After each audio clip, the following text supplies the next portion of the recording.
ننطفي أبدا لن ننتهي أملا إنا كبرق في السماء جاء ملتهبا. Sebenarnya saya berpegang kepada prinsip bahwa segala sesuatu itu akan selesai kalau kita menghadapinya dengan iman. Ya, jadi kalau kita menyelesaikan sesuatu kok nggak selesai, ini istri cemburu, ya cemburunya buta, udah dijelasin begini, kok nggak juga paham, nggak juga ngerti. Nah mungkin, iya, sebagai suami yang introspeksi, waktu saya menjelaskan kepada beliau itu pakai iman enggak? Karena sangat boleh jadi ada orang yang menjelaskan dasarnya mangkal gitu. Ya, memang dari awal mangkal dulu, tidak dalam proses untuk memberikan bayan, memberikan penjelasan. Iya, memberikan penjelasan. Nah, saya berpegang kepada prinsip itu. Apapun kalau dihadapi dengan iman pasti akan selesai, dan yang menyelesaikan adalah masalah itu sendiri. Iya, yang menyelesaikan adalah masalah itu sendiri. Seperti semisal ini bicara soal komunikasi, ada sejarahnya. Kita semua sudah tahu sejarah itu. Pada saat Nabi Ibrahim membawa istri beliau, nah ini momentum Idul Adha, pasti kisah ini sering diperdengarkan lagi. Ibunda Hajar baru melahirkan bayi Ismail. Allah memerintahkan Nabi Ibrahim untuk membawa Ibunda Hajar jalan dari Hebron, Palestina, menurut satu riwayat, menuju ke daerah selatan sampai di sebuah lembah tandus yang tidak ada tanam-tanaman, yang lembah itu sekarang menjadi kota Mekah. Bayangkan jalan dari Palestina ke Mekah.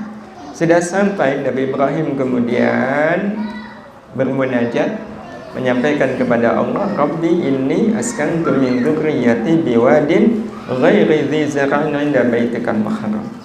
Sudah aku tempatkan istri dan anakku di lembah yang tidak bertanaman ini, di samping rumahmu yang mulia ini.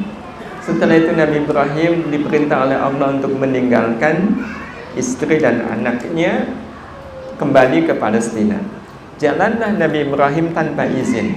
Nabi Ibrahim bukannya nggak mau izin, tapi nggak sanggup untuk izin. Karena itu beliau jalan aja. Ngelihat suaminya jalan ke arah Palestina, Ibunda Hajar berpikir jangan-jangan daripada dikejarlah. Sesampainya di belakang Nabi Ibrahim, Ibunda Hajar bertanya, ila aina anta ya Ibrahim? Engkau hendak kemana wahai suamiku Ibrahim? Sekali ditanya nggak jawab, diulang lebih keras nggak dijawab, diulang lebih keras lagi nggak dijawab. Ini berarti komunikasi yang bagus nggak? Ditanya nggak jawab itu. Menurut pakar komunikasi suami istri zaman sekarang akan mengatakan, wah itu nggak bener itu. Iya. Dan faktanya juga bisa dibayangkan kalau Ibunda Hajar masa kini. Ada seorang istri, bayangkan ibu, jam 11 malam suami buka pintu keluar pakai baju rapi, wangi lagi. Sebagai istri nanya enggak? Nanya, apa pertanyaannya? Mau kemana Pak? Sekali ditanya enggak jawab, diulang, Pak mau kemana? Enggak jawab, diulang lagi lebih keras, Pak mau kemana? Enggak juga jawab. Kira-kira apa yang akan dikatakan oleh istri ini? Pak, sejak kapan sampeyan budek begini? Tapi apakah itu yang dikatakan oleh Ibunda Hajar? Mari kita lihat. Nabi Ibrahim meninggalkan beliau dan tidak jawab itu karena iman beliau kepada Allah Subhanahu wa taala. Hasilnya apa? Ibunda Hajar tidak salah paham. Justru beliau menyalahkan diri beliau sendiri. Berarti saya salah bertanya. Jadi ternyata pola komunikasi yang menurut pikiran orang sekarang nggak betul, tapi karena Nabi Ibrahim melakukannya karena imannya kepada Allah Subhanahu wa taala, jadi masalah nggak? Enggak. Masalah itu selesai oleh masalah itu sendiri. Berarti saya salah bertanya. Karena itu selesaikan apapun dalam hubungan suami istri betul-betul dengan menggunakan pendekatan iman. Karena apapun kalau dihadapi dengan iman, apapun masalahnya, dia akan selesai oleh masalah itu sendiri. Saya merasakannya karena saya pernah mengalami dulu waktu saya KKN. Saya masih ingat teman-teman pada boncengan putra-putri. Waduh, nggak bisa nih. Saya udah memutuskan untuk tidak mau boncengan. Pada saat saya mau ke masjid untuk ngajar TPA habis asar, ada teman putri, ya, saya bawa motor. Teman putri saya saya bilang saya bonceng. Aduh, nggak bisa nih. Saya bilang sama dia, kalau kamu pengen naik motor, ya udah pakai aja motor ini, saya yang jalan. Ya nggak begitu, kita boncengan aja. Oh, kalau boncengan saya nggak bisa. Udah bawa aja motor saya jalan, nggak apa-apa kok, paling setengah kilo. Nah, tapi tetap dia nggak mau. Ya udah, akhirnya saya yang naik motor.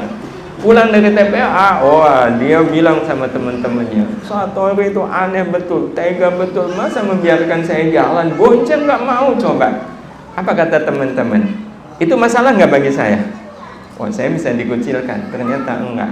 Teman-teman kemudian bilang sama teman putri itu, kamu minta bonceng kok sama Satori, nggak bakalan. Berarti yang disalahkan siapa? Yang disalahkan siapa? Saya atau dia? Dia. Padahal sebenarnya saya salah nggak? Saya salah nggak? Ya enggak. Enak aja dibilang salah. Ya, karena kita melakukannya dengan iman. Pokoknya selesaikan apapun dengan iman. Insya Allah masalah itu sendiri yang akan menyelesaikannya. Nggak usah khawatir. Difitnah, hadapi dengan iman. Insya Allah nggak akan ada yang percaya dengan fitnah itu. Wallahu a'lam. I'm a Muslim, that's what makes me happy, and that's the truth. Because I'm happy, because I have the noble Quran, and that's where I